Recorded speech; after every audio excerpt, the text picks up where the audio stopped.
Pop in, say hi. If you've never come into one of my lives before, I am Cindy. I explore the inside and the outside. And here on Sunday nights, we have this live show. I've had this live show. Oh my goodness. I can't say for sure. I've never looked back to take a real look, but I'm going to assume it's been at least 8 or 9 years since I've done this live show every single Sunday, except for that month of September when I go away on my trip. I have showed up. Nothing else. I have been consistent. Hello, Owen. Hello, Owen. Oh, so happy to see you. I wasn't expecting you to be first. Not today. Usually, Owen is my first on. If you've never met any of my crew before, Owen here is one of my main moderators. He has been with me, oh my goodness, well, I think ever since I started on YouTube, 11 years. Tammy has only recently, I would say a couple of months now, Tammy has been hanging out with me. But oh my goodness, has she been slamming back the content? And today I was really kind of excited for her because she was in my playlist. And that playlist is just little stops along the highways, for walks. Sometimes when I go for a walk myself up to a Assiniboine Forest or a Assiniboine Park, I have experiences and I turn my camera. Those times in the city, I usually take those in for myself. I've been giving it a little bit of thought about sharing those walks. I don't know how interesting you would find them to be. But I know that, we can find topics to talk about along the way. It's a little bit harder, a little bit more challenging in the winter because batteries don't hold up very well. My camera will not last very long at 20 below 0 Celsius. But, I have been giving it some thought. We're going into spring. It's time to expand and to bring in some new things into our lives. And I've been looking and feeling it out for myself and where I want to take my life, take my brand, and whether or not just to expand in what I'm doing. As long as there's change going on, as long as there's new things, I'm good with that, right? Because all we have to do is just keep moving, right? Baby steps. Baby steps. Don't have to do it 100 miles an hour. We're supposed to enjoy the views. We're supposed to, but we don't always get to, do we? Because life can be a struggle. And in talking about that, oh my goodness, everybody's in here tonight. Andrew, Eugene, oh my goodness, everybody. You guys pop in, say hi, meet my crew. They chat more than I do, if that's at all possible. But it is in that time that we spend together that sometimes I feel for myself. I don't know about you guys, but sometimes for myself, I feel that's that little protein drink to get me through the week, right? That incentive to not give up in myself the following week, that every Sunday, no matter what, I'm going to show up, right? Now, I shouldn't say that because I could be unintentionally telling an untruth, because we know, I was just going to say, life can sometimes be a struggle. Sometimes we find ourselves in situation where it's absolutely impossible, no matter how much we want to, that, right? It's just not feasible. And sometimes, right, we show up anyway, not speaking about anybody in particular, Andrew, But, it's about taking that time for ourselves. It's not pushing ourselves to the limits, right? It's about just enjoying the experience, enjoying the experience. There's some stuff going on in Iran this week. I'm sure you guys have heard it on the news. If you guys pay any attention to the news, I'm not delving into it very deeply, but I know that there are things going on in Iran, and I don't know if it's going to result in something amazing for the country or amazing for the whole world, that we actually will actually have an opportunity to get closer to a neighbor that we have been a little bit standoffish because of, right? Not everybody is the same. Not just because you live in the same place, you work in the same place, you're in the same family, that you're going to rub everybody well, or everybody's going to rub you well. And it's something to take into consideration. But I do have people that I care about in Iran, and they're beautiful people, beautiful family. And, in that concern for them, I just shot them off a little bit of a messenger today, right? I have their daughter's Instagram, and I just messaged her and just sent her my good cheer, and to let her know that I'm thinking about her, right? I'm thinking about her dad, and I'm thinking about her mom, and I'm thinking about their well-being. But still, that doesn't mean that we just stop our life and just concentrate on what's going wrong. Even in the things that are going wrong, there are amazing things happening at the same time.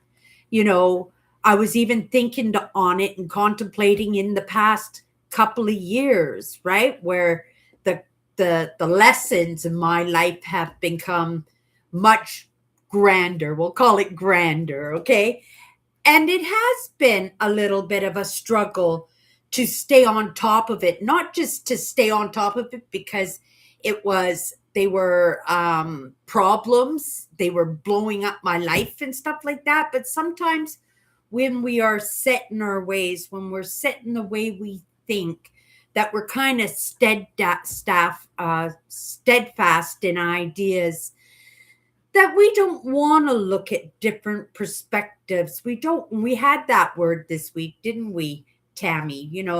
That we don't want to look at different perspectives, right? We don't want to, right? When we're comfortable with the way things are, the way we think, the way we live, that sometimes we're not willing, right? To listen to somebody else's ideas, somebody else's truth, or to look at a situation where on the outside it looks really, really difficult, it looks really, really scary, but it looks that way because it's something we have to struggle against, right? It's not rubbing us well. But sometimes, you can't avoid it, right? You're walking towards it, and there's no way of escaping. And sometimes we just have to adapt and conquer and ride those waves. And when we come out the other end and we go, whoa, I'm glad that's over. But you know what? I learned something in that experience.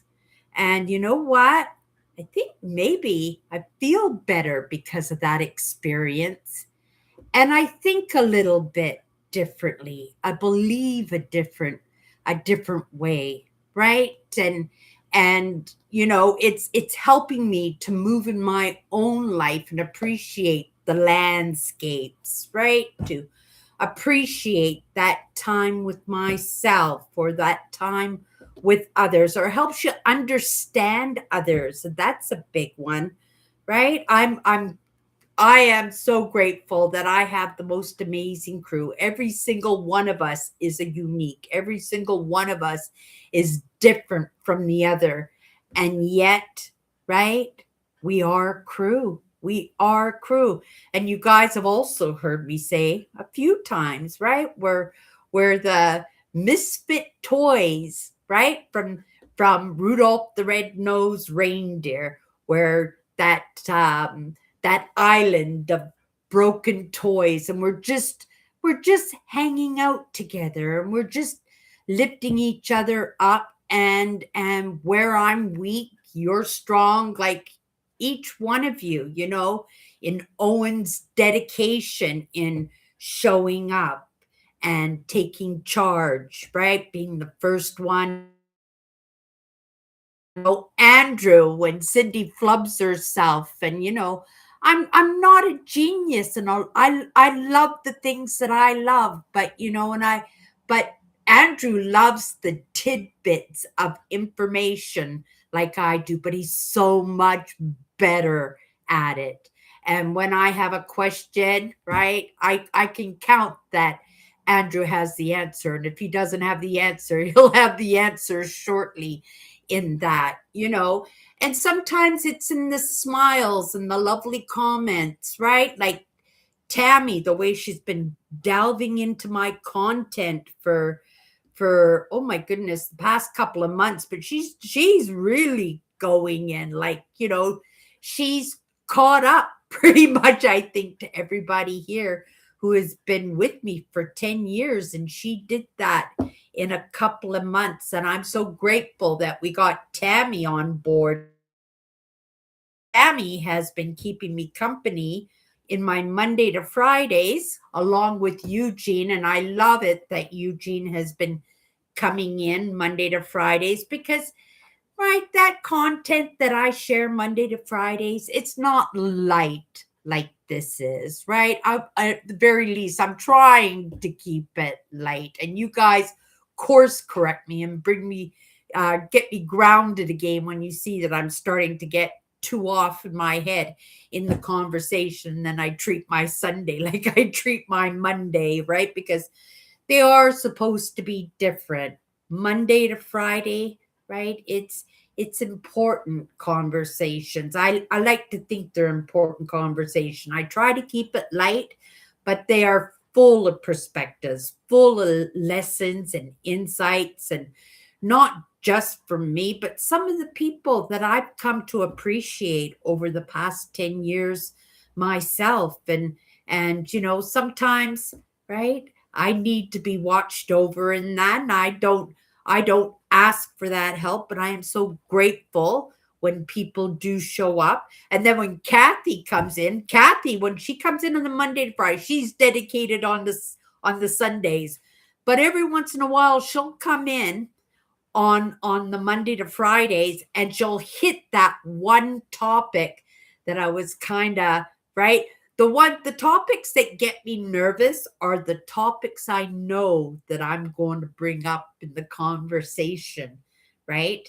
And she always seems to come in and, right, keep me grounded. And you guys, yeah, hold me up lots. Okay, enough with that. Let's see how your guys' week went. Let me know in the comments how everybody's week has been going. If anything new, exciting. Owen, how's your mom doing? I'd like to know. We haven't had an update on your mother lately. And Andrew, are you taking a little bit of a break from the university right now, or are you doing some light work with them, or what's going on with that? Yeah, I'd be interested to know. Um,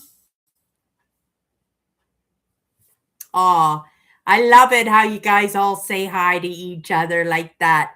Um, Andrew says, getting on board, Cindy. Hi, Owen, Tammy, Eugene. Oh, William's here too. Oh my goodness, right? William's been with us for a long time too.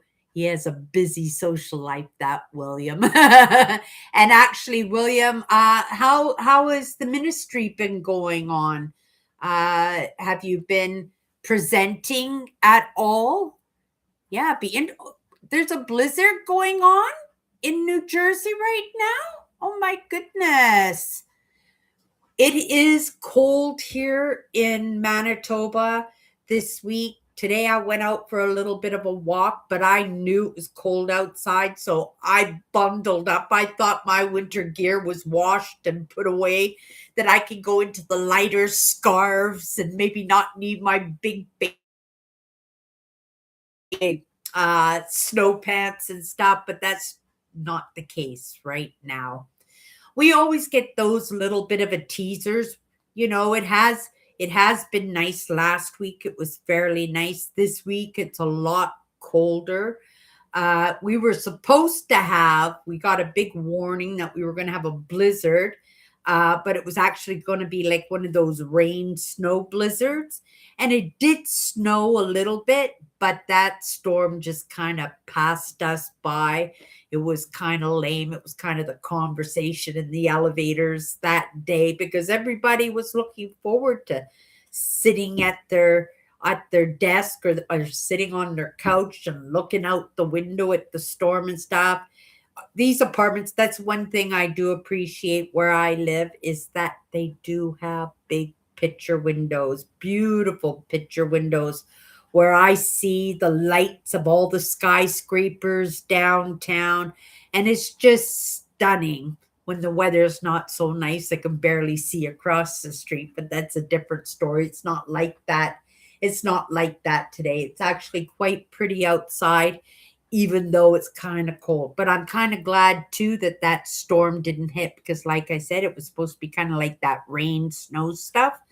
And because our car insurance is not part of, it's a corporate company. It's associated with the government, but it's actually a corporate company, and our insurance rates would have gone up because that rain snow would have frozen right away and there would have been accidents galore. It was kind of like this a little bit, just looking out my window and people leaving my building with their walkers and they're sliding all over the place and they're trying to use their walkers for support. But in that kind of weather, right, the I think the walkers are little bit more of a hindrance than something that you can count on to hold you up, right? Yeah. So this week for myself, I have been just listing things and selling a few things, but not really. It's been a quiet week. As it gets closer to the end of the month, it kind of shuts down in the sales and stuff because that money goes towards the bills and the mortgages and the rent and stuff. But it will pick up again right away. My income tax is done. Tomorrow is the first day that we can send it off. So I'm going to send mine and my sister's taxes off. We got them all done. So I was just waiting for the 23rd so that we can send them off, because the sooner I get that back, right, the sooner I can go in and get my eye exam. And I'll be getting 2 eye exams. And so I'm going to invest that extra $100 or whatever it's going to be, because I'm going to also get back into my contact lenses.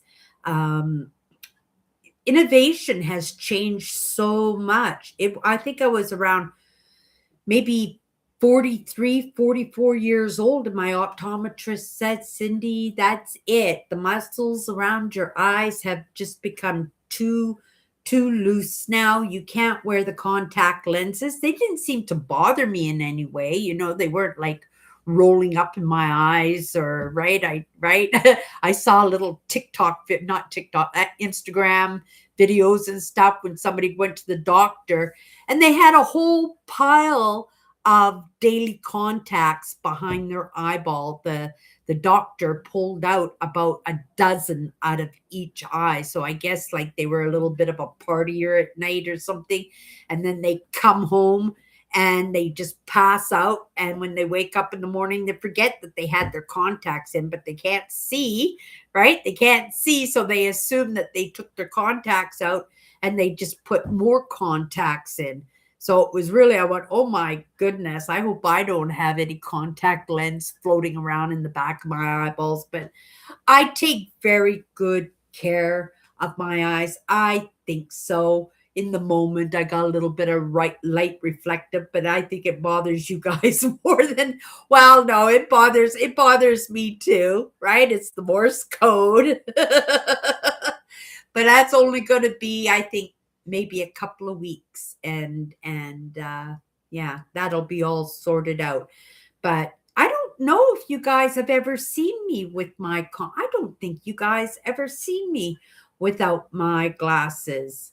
And that's true. You might find that strange, right? I might find that strange. I might appreciate my contacts so much that I find myself back in the makeup. I don't know, right? I haven't had a dress up day in so long. I'm looking forward to spring for part of that reason, that I can go outside not dressed up like the Pillsbury Doughboy in my snowsuit. And oh, you guys would just laugh at me if you saw me out there going for a walk.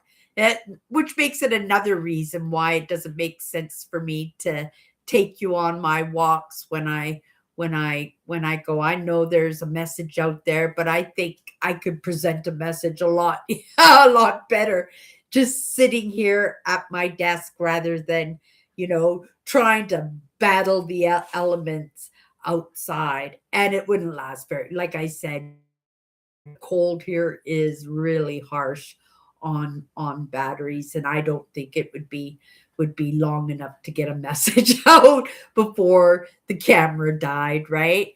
Okay, let's come into the comments a little bit more. I think you should do it, Cindy. You are great. I will walk with you anywhere via your YouTube channel videos. Oh, Tammy, I really appreciate that you say that, right? Because in looking about spring, what's coming up, and kind of contemplating what I want to do, I see a lot of thought leaders out there who take the cameras and, right, they take them on their walks.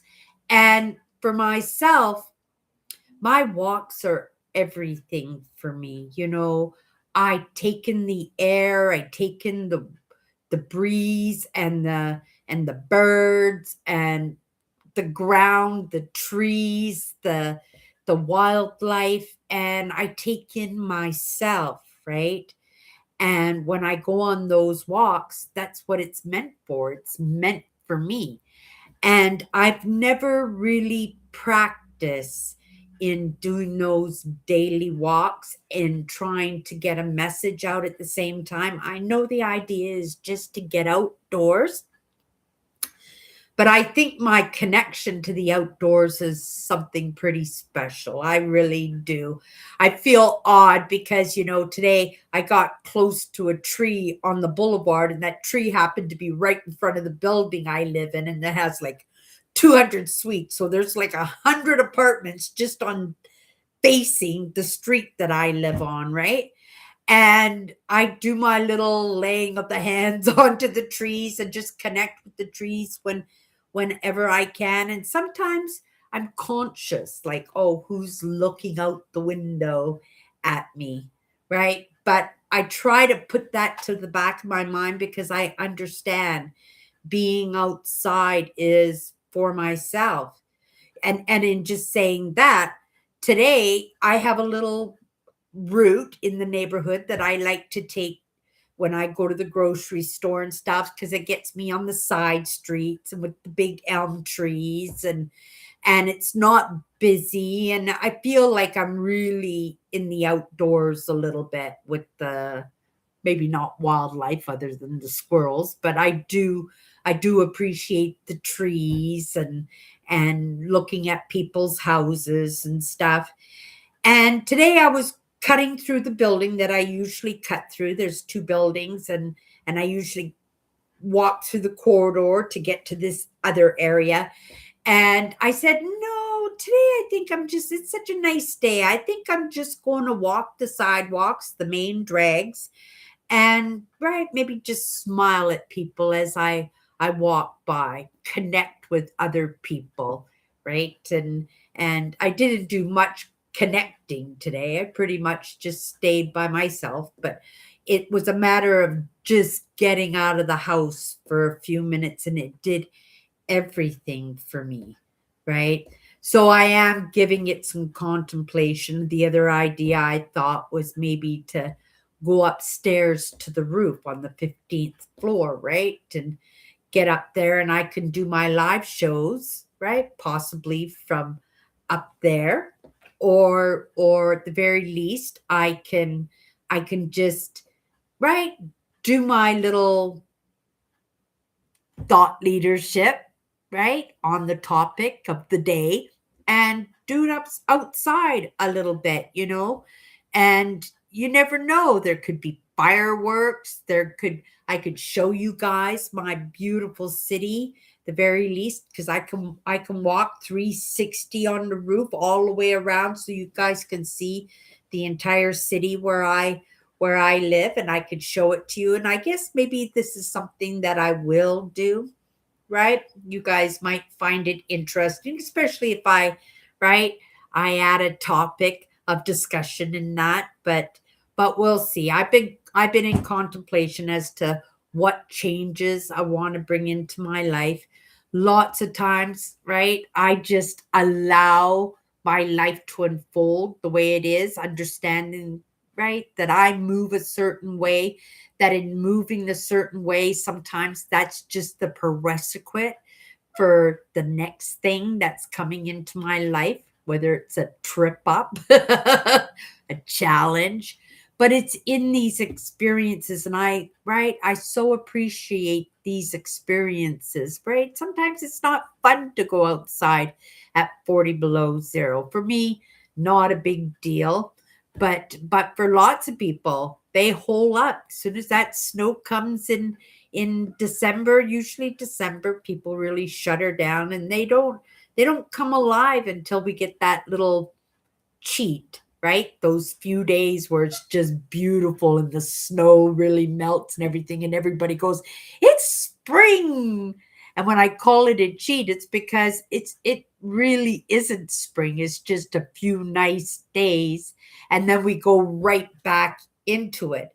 But that is just the teaser to let us know that spring is on its way, and that's when we start going through the spring clothes and changing out the winter clothes and packing everything up and putting it away, and right, and we come alive, right, like cherry blossom trees. Like we just I don't know about you guys, like I love winter, but after a certain amount of time I am looking forward to spring. I love all the seasons. I really do love all the seasons. But when it gets towards the end of one season, you're already looking forward to the next season. And I am looking forward to spring. Let me see if my coffee is cooled down. Mm, I bought real cream. I broke down. I spent $15 on a big container of coffee whitener, right? Some coffee mate. And I don't know if they flavored it. It tasted different. It's maybe because I've been on the dairy for well, I think about 4 to 6 weeks now.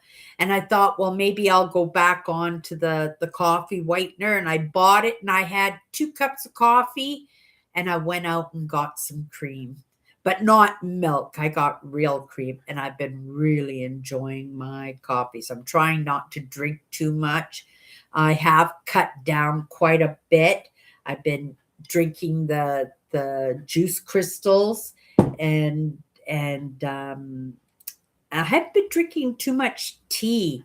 But yeah, I think I've cut it down to about maybe three of these. They're big cups, but about 3 of them I make during the course of the day, and I drink at least half of them before they're just not drinkable because they're all cold and yucky after a while. But yeah, I'm looking forward to spring, you guys. I don't know about you guys, but I am definitely looking for spring. But I didn't hear anything about a winter storm going on. Oh my goodness, in South Jersey, they've watching it, William? Okay. I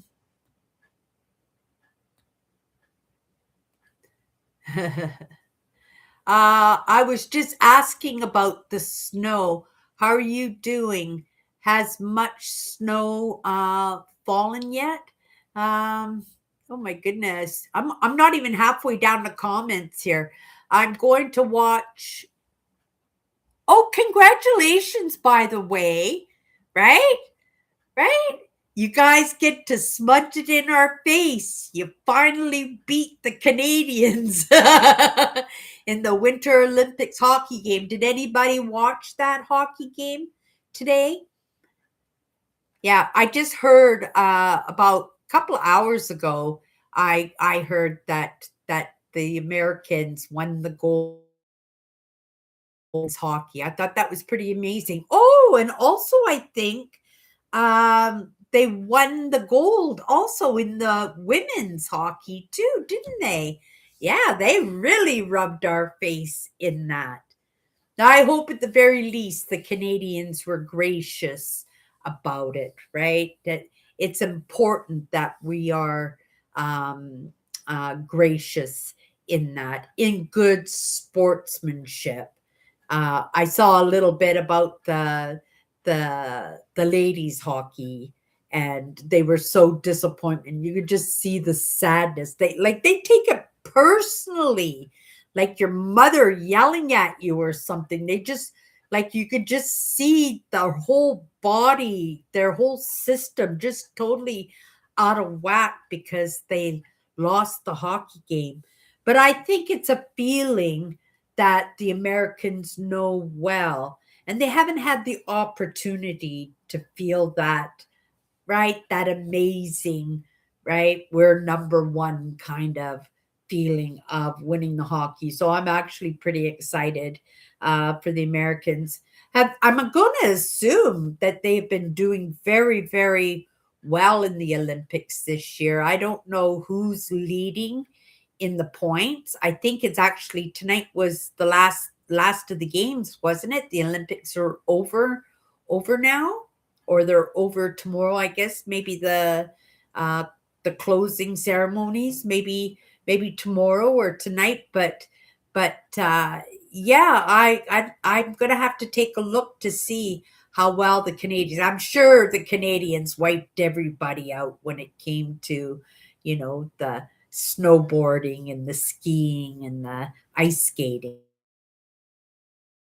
very, very well. Not to put any other country down, but when we have those natural resources, and because, Canadian kids, they're born pretty much going, "Where are my skates?" Right? I loved ice skating. I actually wanted to be a figure skater when I was a kid. I wanted to be lots of things. I wanted to be a writer. Oh, if I can go right to the beginning, the very first thing I ever wanted to be was an archaeologist because I loved dinosaurs. Then I remembered that I wanted to be um, an Olympic swimmer. Well, maybe not Olympic, but I wanted to be a competitive swimmer, and I was really, really good at swimmer. I was swimming and diving off diving boards when I was 3 years old, unattended, and I taught myself to swim. But I also wanted to be a writer. I also wanted to be a figure skater. I also wanted to be a Broadway makeup artist. I don't know if I ever told you guys that one. It was in my high school yearbook what I wanted to be. And I wanted to be a makeup artist, but I wanted to be a character makeup artist in Broadway shows. And then I moved from that. I remember I wanted to be a hairdresser at one point, and then life just took me, didn't it? And I was well into my 50s before I started the goals. And, you know, those dreams are a dime a dozen, ideas are a dime a dozen. And I failed myself in every single one of those things that I dreamed of being because those dreams were crushed by my own choice or by somebody else saying, ha ha ha, right? And we know how that feels when they look at you and go, yeah, right, right, right. And then you just give up on yourself. You give up on your dreams. And I'm not giving up in my dreams right now, but I think my dreams are super flexible because I enjoy myself so much that whatever I do in my life, right? Because I attach what I love to do to it, I could do pretty much anything. And I think I could take you guys with me. I know at very least Tammy will be tagging along in whatever I do. Like I've been right thinking, oh, I would just love to have, a little homestead in Portugal, right? This is a new one well, it's not new, it's been a couple of years, but to seriously think, to have a little homestead in Portugal in one of those abandoned villages with an orchard where I can do canning and make pies and pastries and stuff and live that quiet, reflective retirement. I thought, oh, that would be amazing. But then again, today I was in marketplace and I was looking at motor homes, right? Good deals for motor homes and stuff, and thinking, "Oh, that would be amazing just to have my motor home and just to live in provincial parks and make my videos, right? And I'll have the trails right there, Mother Nature to go to bed to and to wake up to every single morning to, right? And that might seem frivolous, that might seem kind of out there and unreasonable, but I don't think it is because I'm a unique, right? And whatever I put my mind to, if I move towards that, right, I will and can make it happen. But of course, along the way, these are the distractions, right? These are the sparklies and the sprinkles and the cotton candy that, right? That word wonder, right? And we get pulled away from the things that interest us. Well, another sparkly caught our eye and we're off doing something else, right? I'm applying myself as a reseller, but oh my goodness, I think I've got a group of teenagers or something on one of my items and they're messaging me and they're playing games with the questions and the comments and I just like, right? Do I need this? Do I reply to this? And then I said, you know what? I will reply to this. I'm not going to turn the other cheek because if I turn the other cheek, this person is just not going to stop, right? Or they're just going to go off and do this to somebody else who's selling items on marketplace. And the comment was kind of like, "Oh, I've got one of these. I paid $15 on Facebook. You're asking too much for it." And little emoji faces and stuff like this. And it was the same person who's been like sending me message on this item a few times, right? And um, I don't know if I was irritated by it, but I knew, right, that it's pesty. I got important things to do. Like I can't be dealing with this person every single time. And because of customer service, right, that I've been politely answering his questions and then going behind and just deleting his unpleasant comments or whatever in the comment section and are not just hiding them, just hiding the comments. And I don't want to be doing anything like that. I want to be able that everybody should be able to have a voice if they have something to say. But when I know they're playing games, and I says, no, you got to say something, Cindy, right? And at the end of his conversation, he says, I think you're just charging way too much on this, blah, blah, blah, blah, blah, blah. And I says, and then and he sent me this emoji face. So I sent him the same emoji face back. And I says, well, I think you're just totally mistaken. And then I left it at that. And then the next thing you know, I get a little paragraph, a big paragraph of his explanation. Oh, I'm so sorry. I thought I was commenting on somebody else's item. No, you're the same person who's been commenting on this item, looking to get a deal on it because it's such a nice item. And he just trying to break me down so that when he does offer me a $20 or $30 for something that I'm asking $100 for, that I'll say yes, right? And so he apologized and everything, but I didn't know what to say, right?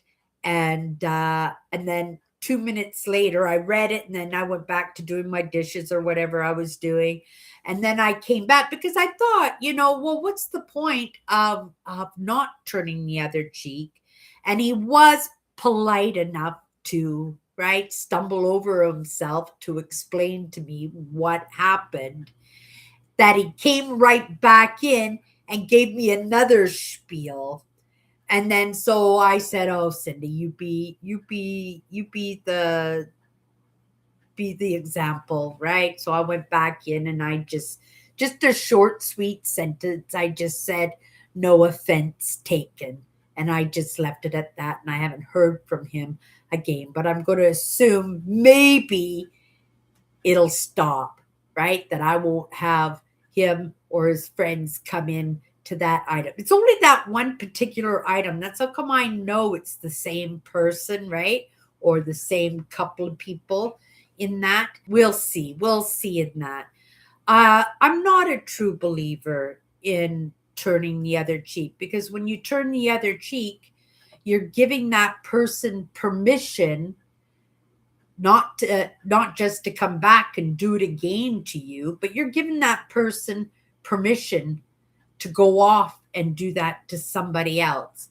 And I'm never ever like going to yell at somebody or be mean or unreasonable or unkind, but I will put a lesson in there. I'm a big believer in course correction, whether that course correction is for me or that course correction is for somebody else. I believe because that's how we learn how to better get along with each other, isn't it? If you don't point out somebody's unkindness, right? They just might come in and do it again. Or, like I said, they'll go off and they'll do it to somebody else. And then you'll have to take a little bit of that responsibility if somebody else is really, right, hurt by that. Sometimes, right, we can take it. To us, it's nothing. It's just an irritant in the moment. But for somebody else who might be even more sensitive to that, it might be a big deal. Well, I'm going to have to say it very well could be a big deal because, in this experience, if that had happened to me 5 or 6 years ago, even, I might have taken it personally and went, oh my goodness, I don't want to be a reseller anymore. I don't want to do this anymore. Next, right? And just like giving up the dream of being a swimmer or an ice skater, right? Or a writer, like all these things that I gave up in my dreams and in my wishes for myself, right? I would have said, okay, that's it. I don't want to be a reseller. I don't want to deal with these bozos anymore. And I would have shut it down. And if I had shut it down, I wouldn't have had cream for my coffee today. Right? So there's always struggles in no matter what we do, whether we get it right or we get it wrong. We're going to struggle to the point of getting what we want done or getting what we want in receiving, or we're going to struggle in not having what we need and not having anything to work towards. my friends in Iran today, it might look scary, right? Change is scary. We're in a season of change right now where we're going to have those hiccups. We're going to have those challenges, and it's going to be, and whether or not we're going to hack away at it or we're not, and we're just going to tumble along. You guys hear me say, ride the waves, right? But if you have a little bit of experience, if you have a little bit of know-how, right? Those things that used to stop us in the track and just let us tumble around like we were in a dryer, right? Maybe they're not so challenging anymore. Maybe we open up that dryer and all the clothes are nicely folded for us and we just pick them up and put them in our drawers, right? Right? And that is just in not giving up. Well, we're not there at that stage where we have dryers that fold the clothes for us, but maybe one day. There's so many neat things, you know, being invented and being discovered. And I've been having so much fun this year in staying on top of some of those discoveries, whether it's in medicine or science or archaeology.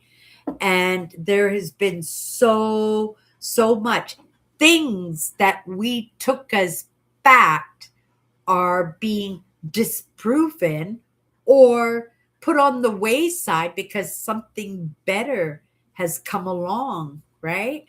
And I was actually, was it today? I was watching a documentary in Peru, and they used to give offerings like gold offerings and statues and stuff, and they would get in their canoes and they would go out into the middle of the lake, and they would um uh sacrifice, is it sacrifice these things? No, offer them up. They would give them as offerings, right?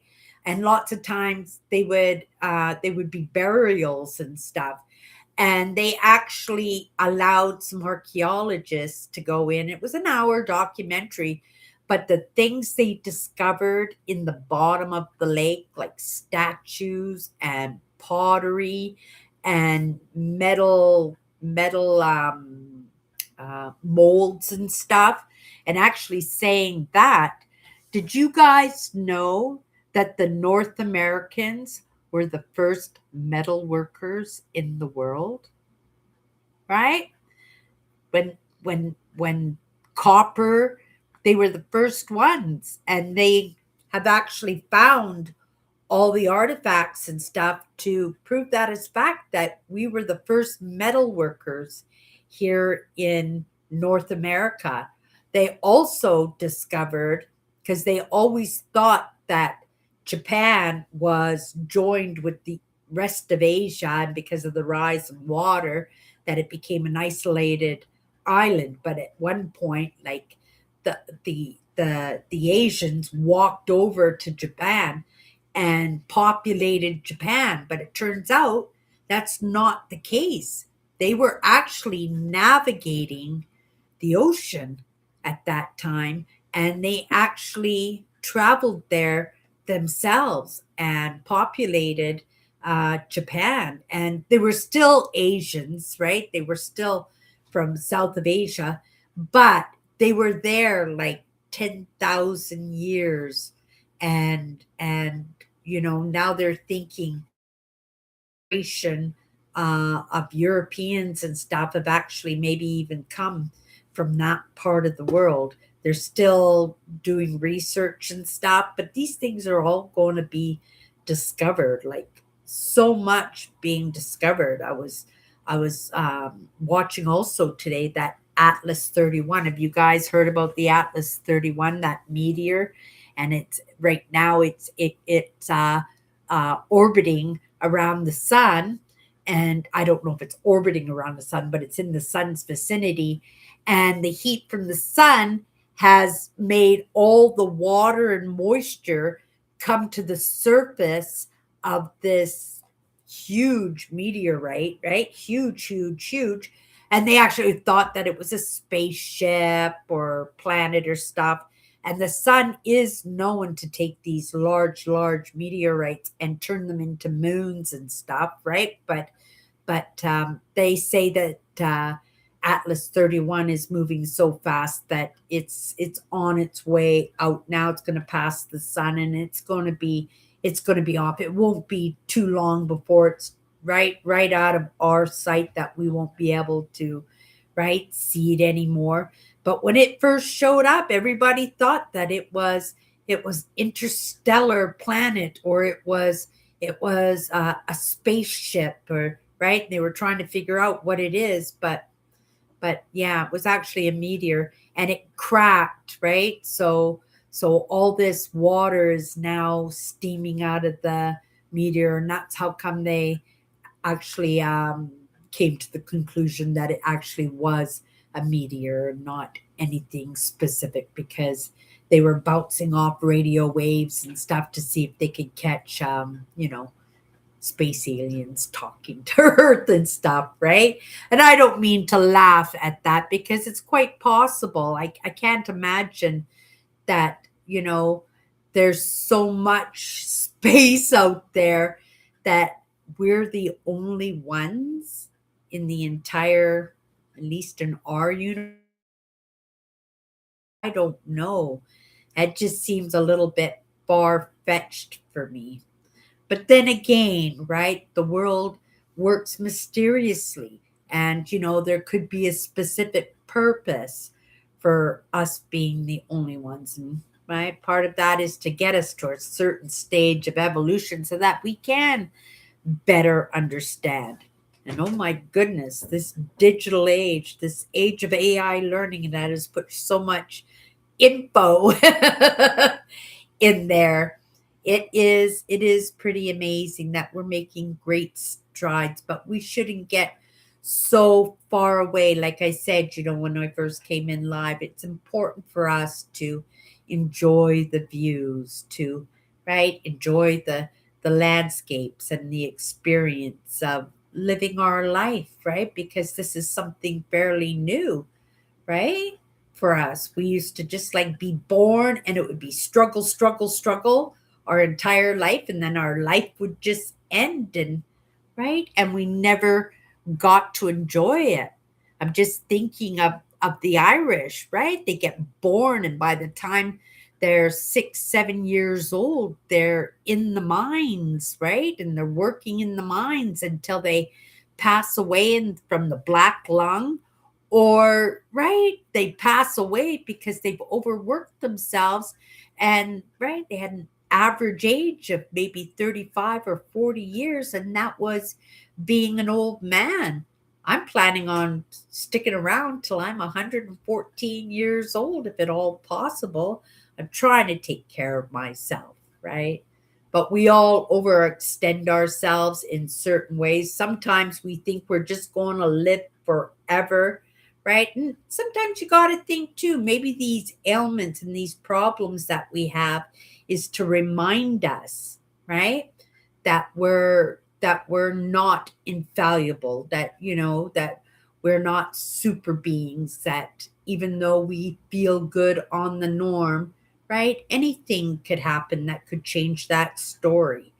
Like when I broke look, my fingers are all normal. It was, and oh my goodness, anytime I moved my ring finger or my middle finger, it was like electricity running through my hand, because I don't think I broke it, but I cracked something in my ring finger there, and because it all connects right in here, right? So I tried to keep a fist. It's easy to keep a fist when I'm sleeping, but when you're washing dishes or picking up your coffee, sometimes you're forgetting and you go, ow! Right? But these are the little reminders to take care of ourselves. And like I said, oh my goodness, my hands are normal again. They're feeling really good again. So those are the things to say, okay, Cindy, right? You're not 20 years old now. right? And I'm grateful. I'm just going to open up my window here, get some fresh air. I know it's like minus 20 out there right now, probably a little bit more, little bit more. Oh, it's warmed up, you guys. It's now only minus, oh no, it's not. It's minus 23 Celsius outside, but they say tomorrow's only going to be minus 9. Tomorrow's going to be actually quite beautiful out. Trying to think if there's anything that I can do to make a little destination to get out and about. I don't know. We're going to feel tomorrow out. Tomorrow, I don't know. This week, it just seems like we're on the verge of something, right? And what that something is, like I said, it is the season for change. And each one of us, that change is going to look different. And for myself, right, that's what I was doing today. It was just like, okay, what do I want to do? What's the plan, right? Where's the new goal? And I'm just looking, like yesterday, working on my trip for September. I'm doing now 10 provincial parks. I thought it was only 8, but I stuck one more park in there because I want to go amethyst digging this year, because I didn't go last year because I was just going to enjoy the parks. But this year I decided to stay pretty close to where I go digging amethyst. I'll stay there for a few days and do two different provincial parks in that area, because I'm going to need to restock up on groceries and stuff. I'm going to try and keep it limited to the big stock of groceries, because I come home from my trip so much because I bring everything home with me, because I pretty much live on peanut butter, and I don't know. I've given up peanut butter again, and I don't know if I'll go back on peanut butter for my trip. I might stay off the peanut butter, but on my trip, there is no saying no. So when I go on my trip, right, I may, I'm just gonna say I may take a jar of peanut butter with me. We'll see how I feel. I might be just, oh, Cindy, you've been off peanut butter for 10 months, right? Was it 10 months? A year, right? Because I went off at Christmas time. So yeah, 10 months. You've been off peanut butter for 10 months. You don't need to do the peanut butter anymore, right? Sometimes it's just taking a break, right? Sometimes it's just taking a break. Like I took a break, a big long break too. September, October, November, December, January. So I went off cream for 5 or 6 months after I came home from my September trip. Uh, I went off the cream. Oh, sorry. I went off the coffee mate, and I went back to the cream, and then I said, okay, let's go back on the coffee mate. And then I didn't like the coffee mate, so I'm back on the cream. But it wasn't because the coffee mate just tasted different than the cream. And because I've been trying to eat healthier, right? I've been trying to do more of the paleo diet, the Mediterranean diet, eating feta cheese, eating more eggs. They actually proven now that eggs is the superfood of the world, that it has more vitamins and minerals and protein than anything else going on. It is a super. Oh, and in saying that, you guys, I have to tell you, if just in case anything happens in the world and we find ourselves, but we can't go to Safeway or the grocery store anymore. If you have a river or a marsh by your house, that I don't know if you guys knew this, but uh, what do you call that? The pussy willows, not pussy willows, cattails, along the marshes. They are super nutrient. Every part of the cattails you can eat. From the roots, you can clean them and chop them up like potatoes and boil them, and you can make potatoes, or you can mash them and add the yellow stuff up the male part of the stem to it, and you can make pancake batter with that. You can eat all the green stem of the cattails, and you can boil those up, and it tastes like asparagus. If you like asparagus, I'm not a big fan of asparagus, but I tell you, if I was starving, I'd like asparagus. And the inside of those that fuzzy brown piece, they use it to stuff into clothes and stuff for when it gets cold in the wintertime. So if anything happens, you guys, right? Oh, and the seeds off of the that they grow on the male part, because when the season gets older, that these black seeds come on the cattails on that fuzzy brown part, that you can use that for just eating in a mash or frying it up with whatever protein that you have, because it actually adds, there's 8% protein in that. So it's also a superfood. They were doing research in the Second World War to see if it was viable for people to survive on if there was no food out there. And they discovered that it was, but because of agriculture, they they want everything right. It's just a weed as far as anybody in farming is concerned or in the government is concerned. It's like a weed. It just gets in the way. So they just want it. They just want it gone.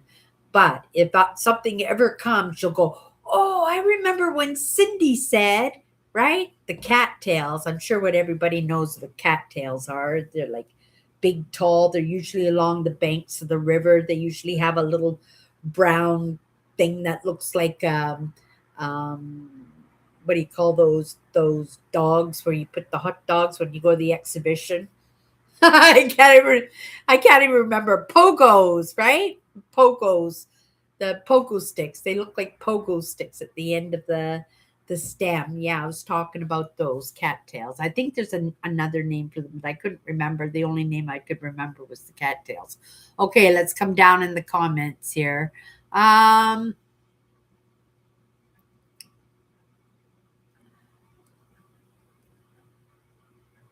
Off you go. I'm sure Eugene's long gone already. Guess how slow I am in the comments. I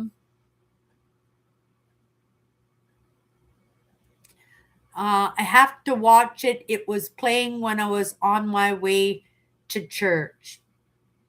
Oh my goodness. Well, don't let it take away from the things that are important for you, right? They're fillers, right? They're fillers to make life enjoyable when we're struggling, when things aren't going well. If that's what you're talking about in my videos. Um Tammy says, yes, Cindy, today, February 22nd, is the last day of the 2026 Winter Olympics. Yeah. So, yeah, congratulations to you guys, right? That's a big one. I think out of all the gold medals, like to win the gold medal in hockey, that's absolutely huge, right? And that's something to be proud of. Like the American team must have, both the women's American team and the men's American team, they, right, both teams won their gold. That is something to be so proud of. I saw a little bit of the ceremony at the end when the Canadian team were getting their little teddy bears, and everybody just looked so sad. Everybody looks so sad. And I said, it's in good sportsmanship, right?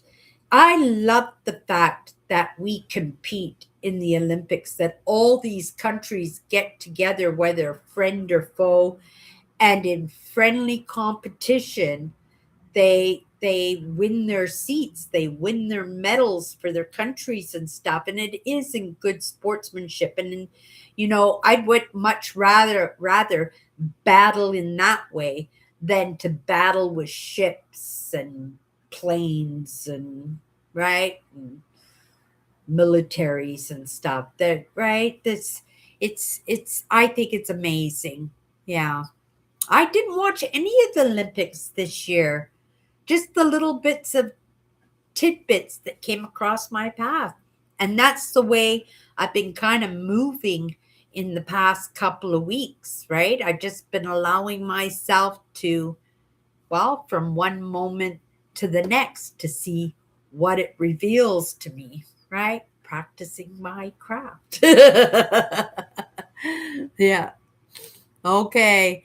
Um, Andrew, yeah, remember you saying that, Andrew. Andrew says, I once wanted to be an actor, but I came to realize I pursued it for the wrong reason. I wanted recognition and affirmation, not for the love of the craft. Oh, that's pretty amazing. Right? Were you good at acting though? That if you wanted the recognition and the affirmation, or it was just something that you wanted to go after just to see if you could get the recognition and the affirmation? Oh, that's interesting. I love that, right? To realize that for yourself and then find yourself working in the university as long as you didn't give up your dream, that it was actually something that you realized that you didn't really want in the end. I don't think I've ever missed out on any of my dreams. Maybe being a competitive swimmer, I felt really bad about because I loved swimming. I still love swimming, and I was a very good swimmer as a small child. Like I said, I taught myself to swim when I was 3 years old. I was already diving off the diving boards and backstrokes and butterfly strokes, and I I I think I could have been really really good at competitive swimming, but by the time I was 12 years old, um, my limiting beliefs got to me, and I didn't feel comfortable in a bathing suit. Um, I didn't want anybody to see me in a bathing suit, and so I gave that up. So I didn't give up that dream of swimming for, I think, a valid reason. Uh, I gave it up because of my own limiting beliefs. So if I was going to say, you know, the dreams in my life that I gave up on, right? I would just say, next, what's next, right? But I kind of in the background feel that maybe I did pass up on an opportunity to pursue my dream. Archaeology too, right? I loved archaeology my entire life. I it was like those kids who get born and say, "Where's my iPhone?" Right? I woke up and I said, "Ooh, where's the dinosaurs? I want to dig dinosaur bones." And even though my flavor in archaeology changed, right, from from dinosaurs to Egyptology to Canadian history to the Middle East, and I've been in the Neanderthals and Neolithic age. I've been just really delving in deep in that because I love evolution. I'm really immersed in evolution right now, especially because of innovation, right? Because we are getting so good in science and in archaeology, and of course, right, because we're in this age, and I love being on YouTube and watching documentaries, and right, and being in great discoveries that I feel a little bit bad because I think in the end that's where I was supposed to sit. But also saying that, I have to say in the end that was learning history was only the ends to a mean. And in the end, I think I came to the same decision, right? In this moment, I've come to the exact same place because it was about taking a look back, because so many of us, we're all so forward looking. We're always right. I don't want to look towards the end. I like to look a little bit into the future so I know what I'm doing in the moment and know what I'm pursuing in the moment. But none of us look into the past to figure out where we got it wrong or where we got it right or where our parents got it wrong or their parents got it wrong or how we came to be in the country that we are now. Being in North America, we haven't always been here, have we? You know. Oh, and also saying that they have found um, in Oregon uh, that we're actually 20,000 years old here in North America. That's how long that we have been here. And in the well, it was the Agassiz, it was Lake Agassiz at the time, which took up a great part of the northern United States and most of the prairie provinces, right? Um, and but they have found stonework going back quite a ways now, and they never even thought that man was even in the area, right? And not only in the area, now that Agassiz, Lake Agassiz has gone, it's I think in some parts, like here we have a lot of underground lakes, but those are the remnants of Lake Agassiz, right? Like but if we really looked, would we be able to find evidence that man has been here? Because we haven't looked. We didn't think it was possible before, but now they're finding that possibly we have been around for a lot longer, just like what's been going on in Japan, and finding that out is going to change the whole way we think about how mankind has moved and evolved. And, right, probably to find out that we have more Asian we possibly might have thought of before, right? And wouldn't that be curious, right? We all think that we've come from Africa, but that they don't think now that it was out of Africa, right? They think that possibly that out of Asia, right? Out of India. Yeah. Okay. Um, Oh, you find where you have some same interests as me, Tammy, in some of the topics, right? That's pretty neat that you're kind of following that Atlas 31 too. That's pretty neat. Snow in Brunswick County, Virginia. Thinking Virginia, the American states, Virginia. Is that the lower East Coast, Virginia, you guys? Can you let me know Virginia where that is? If it's the lower East Coast, I'm not quite sure. I'm not good with the states, the the northern states. I right, because it's close to Canada. Yes, and some of the ones probably closer to the border into Mexico that I've probably been familiar with.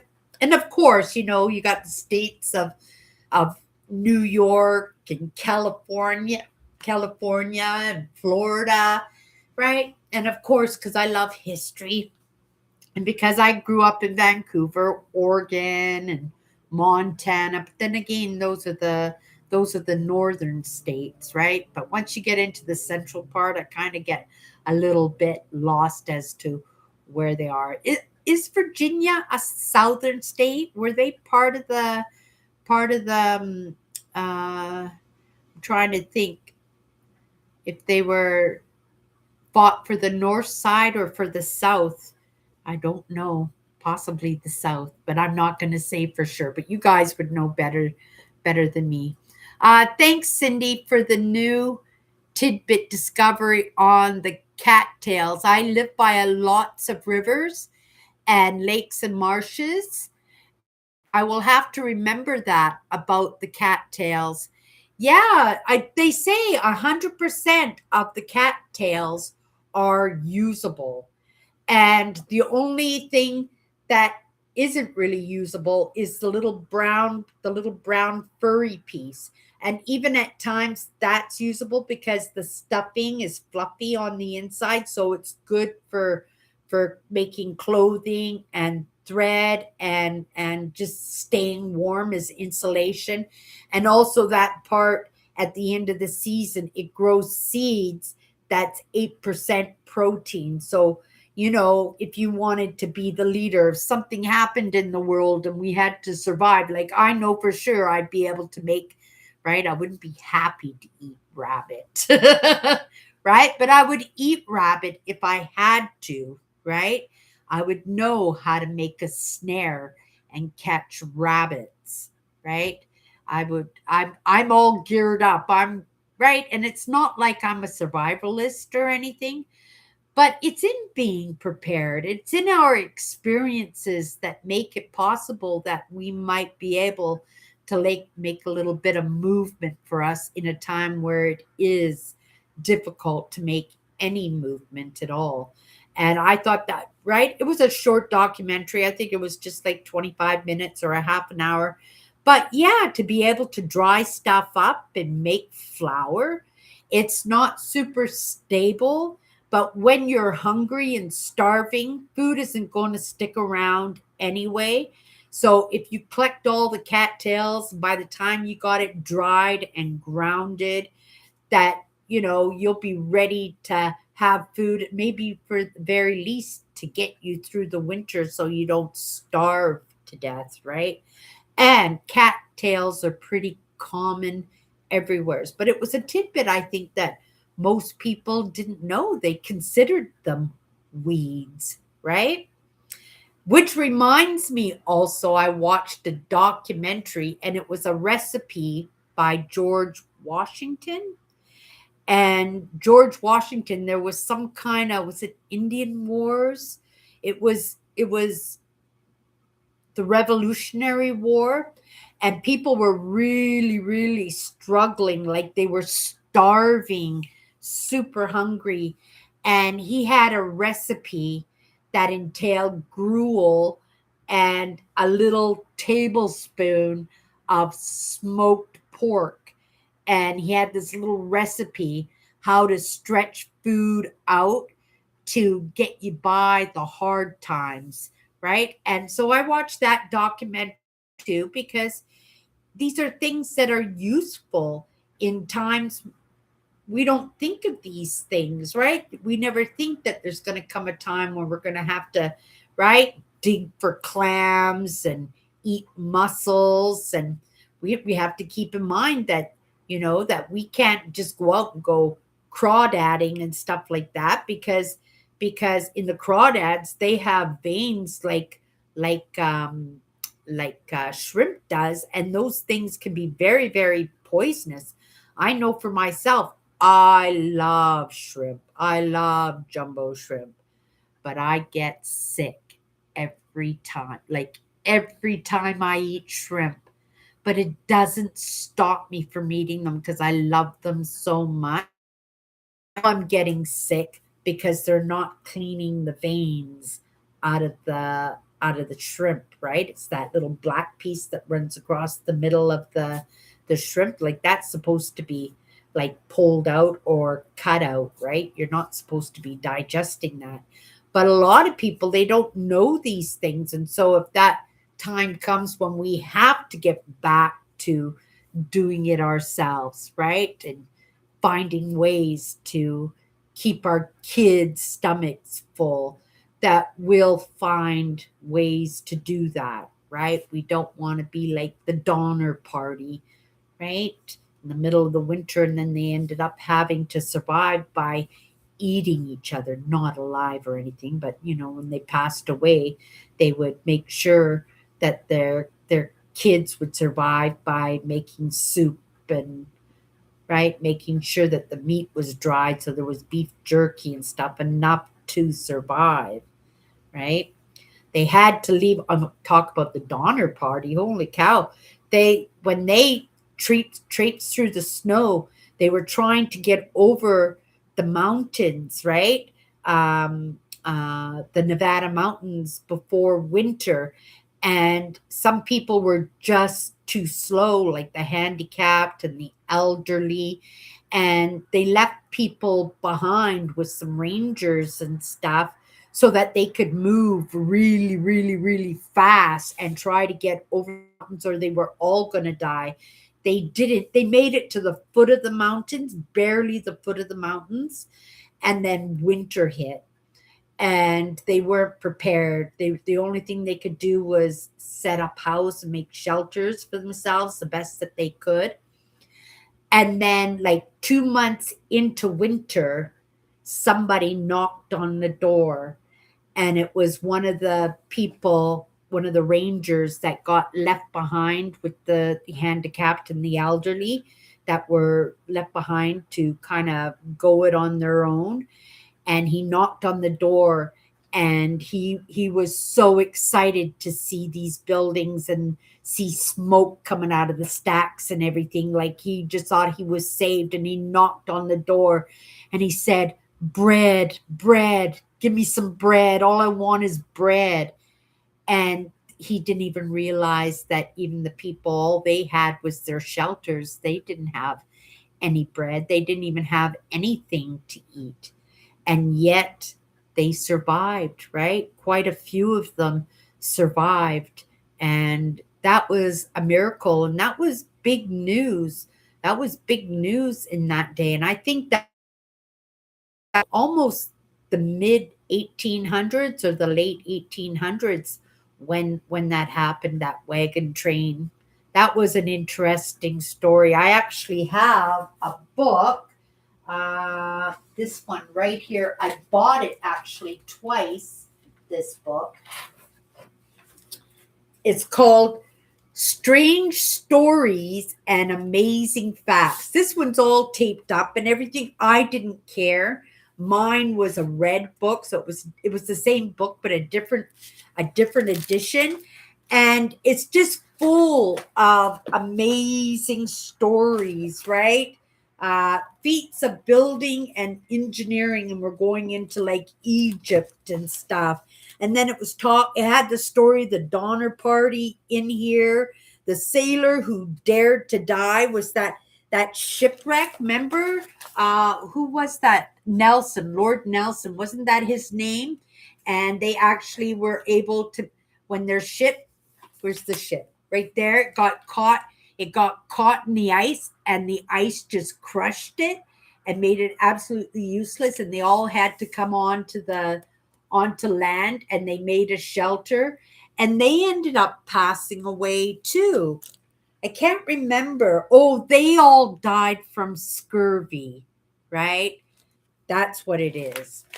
That's what I want to find out. Oh, I do know you can do birch tree sap, right?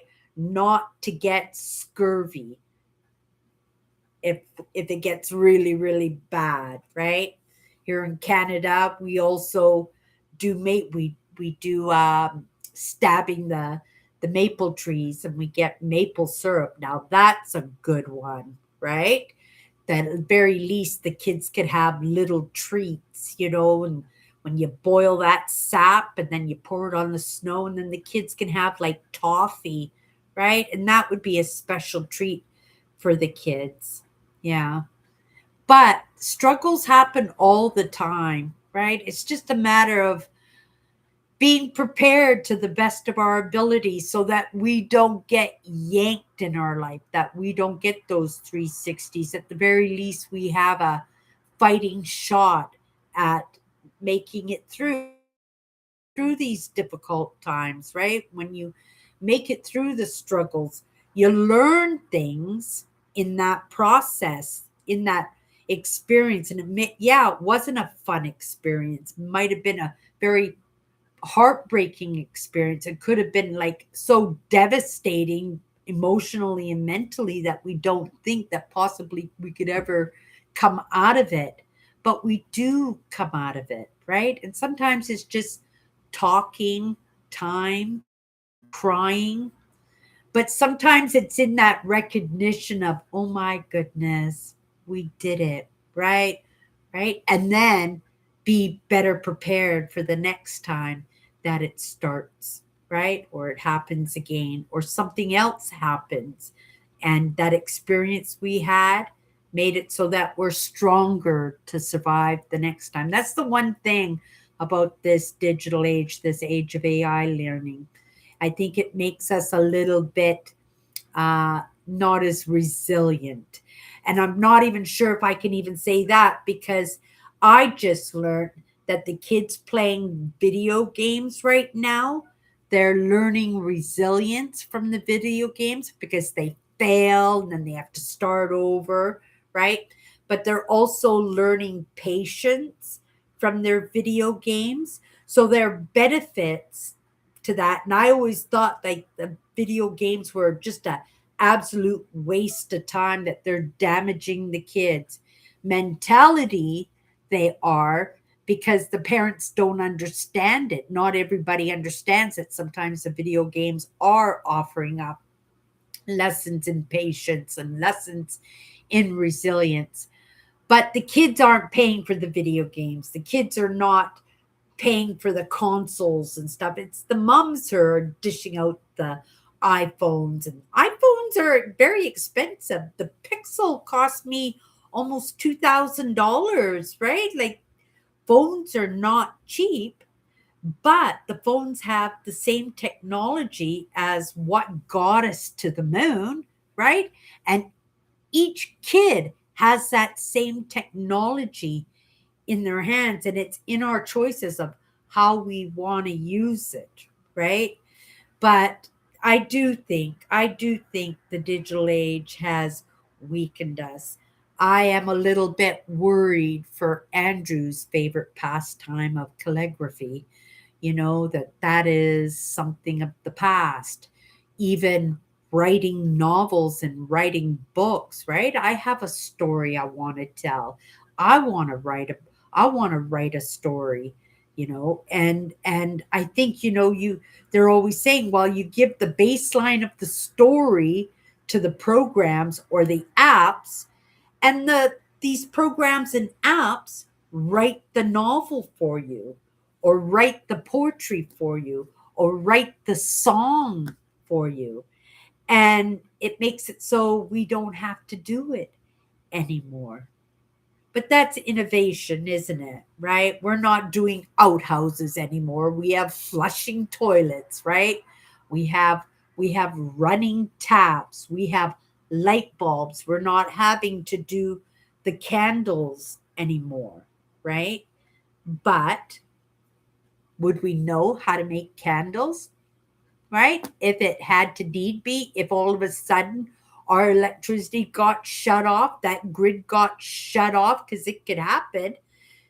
This age of AI learning could come to an abrupt stop, and we could find ourselves back in that Neolithic, right? Maybe not physically, because we've evolutionarily changed, but those strengths that the Neanderthals had, those hairy bodies and that hair they had, we don't have hair. Men are already in their next stage of evolution, right? Baldness is just part of the norm. Men are just expecting that they're going to lose their hair when they get older. And, it was funny because when I was a younger adult, I had no problem with men with bald heads, because I just tagged it automatically, because I love history. I just tagged it automatically to the fact that we don't need hair anymore, right? Because we wear hats and we make clothes, and right, that's why we don't have the body hair, why we're losing all our body hair. I shave my hair once, or shave my hair, shave my legs once a year. And I don't even need to because my hair is pretty fine to start with. But my sister shaves her legs every single day she shaves her legs, right? But that's just the different stages of evolution, right? My stage of evolution is right, we're losing the hair. It's probably why I refuse to cut my hair. I have not had a haircut in 20 years. Now I just let it grow and break off, and it's perfectly fine. I wear it in a ponytail most of the time anyway, right? On occasion, I have done the pixies. I like pixies. I think I look good in pixies. But I also, right, and I think it was Andrew that course corrected me on that one. Samson and Delilah, right? In that idea that I kind of feel a little bit funny in cutting my hair because it just my life always seemed to fall apart, right? Without my long hair. So now I'm just kind of standoffish about having it all chopped off. Right now I'm just trying to keep it in good shape because I have a specific hairstyle that I want to move into.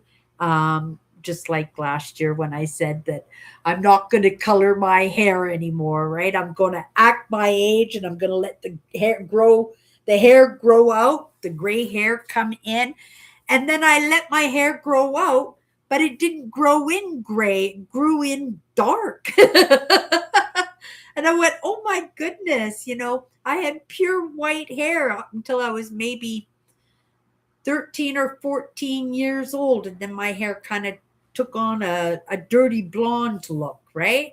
And then I just started dyeing my hair. I haven't seen my natural hair color since I was 16 years old. Every 6 weeks, I colored my hair, right? And then to stop coloring my hair, and my roots were really long too, and they were so dark. I just couldn't take it anymore. It looked so bad that I went out and got my hair coloring again. I said, "Oh my goodness, I'm going to be 114 years old and still dyeing my hair blonde."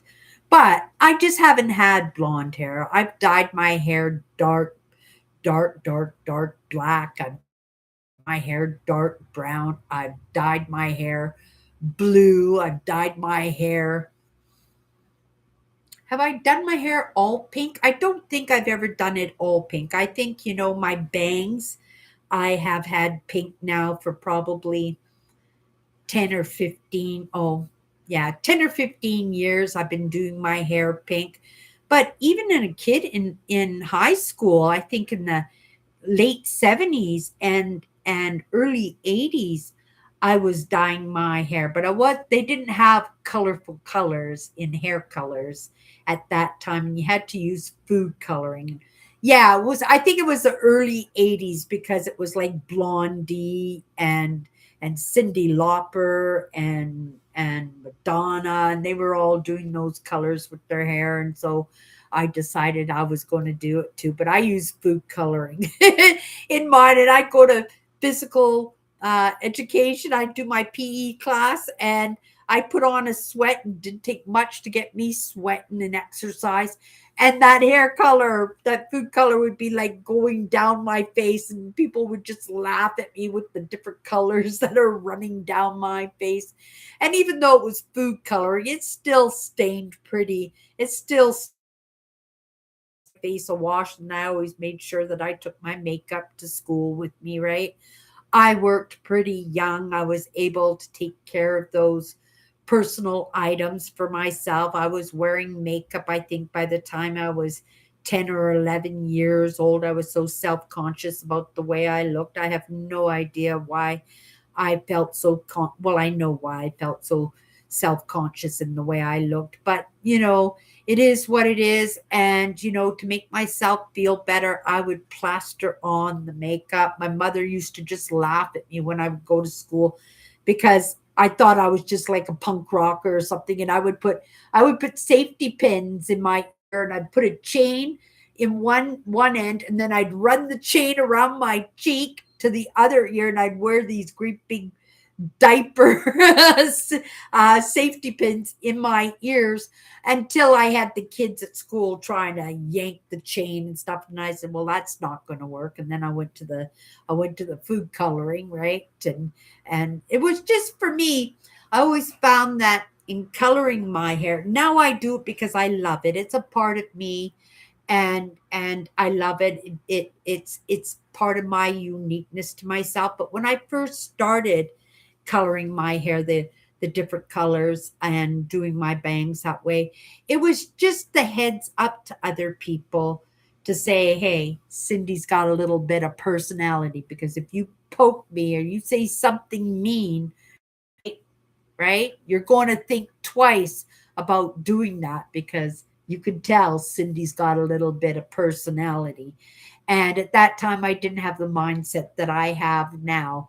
And, I would have to be the tough girl to stick up for myself and everything. I stick up for myself still, but now I do it with this, my voice, right? Now I do it with presence, right? I don't come at people, and I don't do that tit for tat. I'm not in for revenge, right? And I used to have a saying when, oh my goodness, well into my,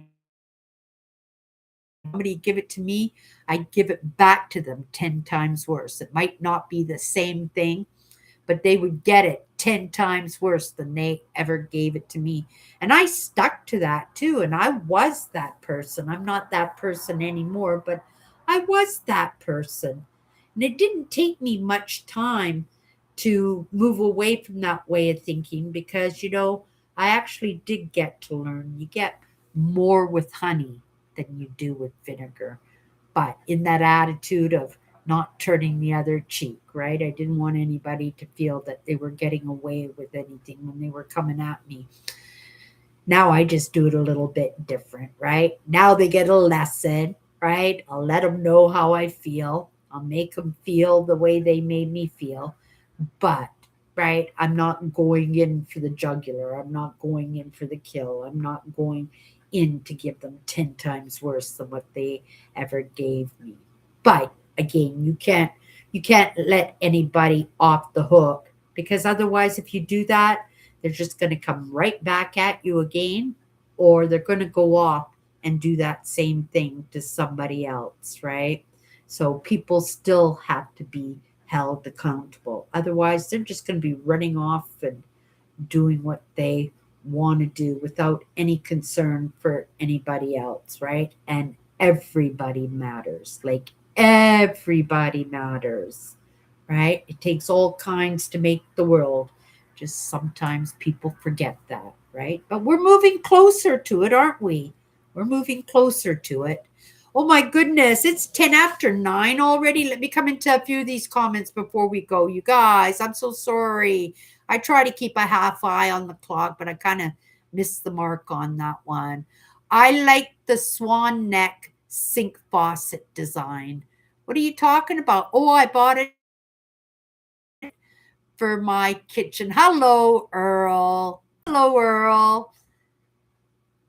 That's really nice. Yeah. I'm not particular. If it functions, I'm good with that, right? I live in a good building. If it doesn't function, then somebody will be up here to fix it. I don't need fancy dancy, as long as I have my desk and my laptop, my phone and my desktop, and something to eat and something to wear, right? I've got that survival bag. I got my slingshots. I know about cattails. If things got to that point, right? Yeah, it's just about watching out for ourselves, you guys. Okay, you guys, let's call it a night. Let's say our goodbyes. I hope everybody has an amazing week this week, right? Bring a little bit of change into your life. Make those little movements for yourself, because if you don't make those movements for yourself, you're going to get yanked by the tail and find yourself in the totally opposite direction. There's nothing worse than a 360 turn or a 180 turn. right? Finding yourself in a totally unfamiliar place from where you right at the beginning with 360. I'd much rather make those little bits of movement myself, right? And then those big yanks don't feel so big. Okay, you guys. Everybody, have a great night. Oh my goodness. Thank you, Earl, for coming in. I didn't see you were there. I hope you weren't there for so long that I didn't take note. I hope you guys all have a great week. Thank you, Andrew and Owen and Tammy. And did Melvin show up tonight, you guys? He was in my live show for a little bit yesterday. Was it yesterday? No, on Friday night he popped in and hung out with me and Tammy. Yeah, he's doing good.